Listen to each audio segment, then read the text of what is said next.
more on the Trump transition. We're joined by Washington Post political columnist Philip Bump. Philip, good morning. Good morning, sir. Let's talk about this controversial call, as it's being called.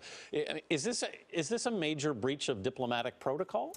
Yeah, I mean, it's a fairly huge one, right? I mean, for decades, we've seen partisans on both sides who've worked with administrations that have advanced a very particular policy on this very touchy issue of China and Taiwan's relationship that essentially was thrown out the window by this call by Donald Trump.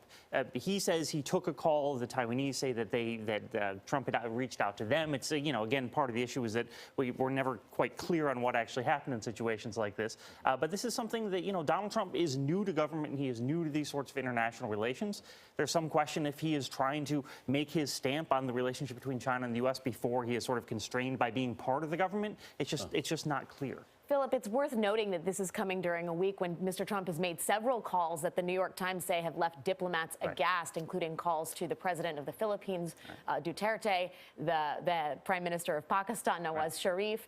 What does that signal about Donald Trump's foreign policy? Well, again, this is the question, right? Is this Donald Trump sort of freelancing and acting off the cuff and not really understanding the ramifications of what he's doing? Or is this, as Jeet here of the New Republic pointed out yesterday, which I think is interesting, is this him trying to reset how America stations itself in the world before he is surrounded by, say, a Secretary of State nominee or by, members of the State Department? It's not clear which of those things is happening. It's certainly clear, though, that this is a break from where the United States has been, not only for the administration of Barack Obama, but for administrations going back for decades. Meanwhile, we're waiting on the Secretary of State nominee, and we've heard additional names this week. David Petraeus joined the list with Rudy Giuliani, Mitt Romney, potentially Bob Corker. Where does that stand, do you think? Well, Trump has pledged that he is going to have most of, if not all of his nominees out next week. So it'll be interesting to see where this goes. I think that one of the key questions for all of these cabinet positions, for all of these nominees, is the extent to which, yes, they'll be managing the day-to-day administration of each of these branches of the executive branch.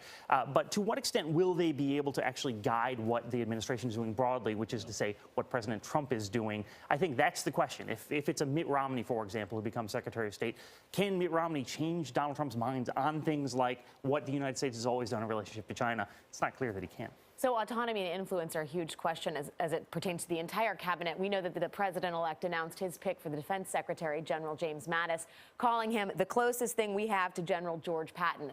The armed services, of course, are supposed to be led by a civilian. How much is that a concern when it comes to General Mattis? Well, it's already been Senator Gillibrand from New York has already cited that as the reason she opposes Mattis's nomination. I mean, obviously, the military still will be run by a civilian, which is the commander-in-chief, Donald Trump. But this is something that's been policy for a long period of time, in part to avoid the appearance of having a military-run government.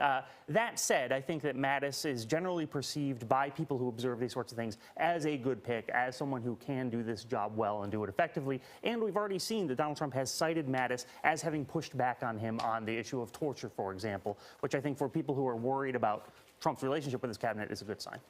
Mattis may indeed be an olive branch in a weird way. Philip Bump, thanks for your time.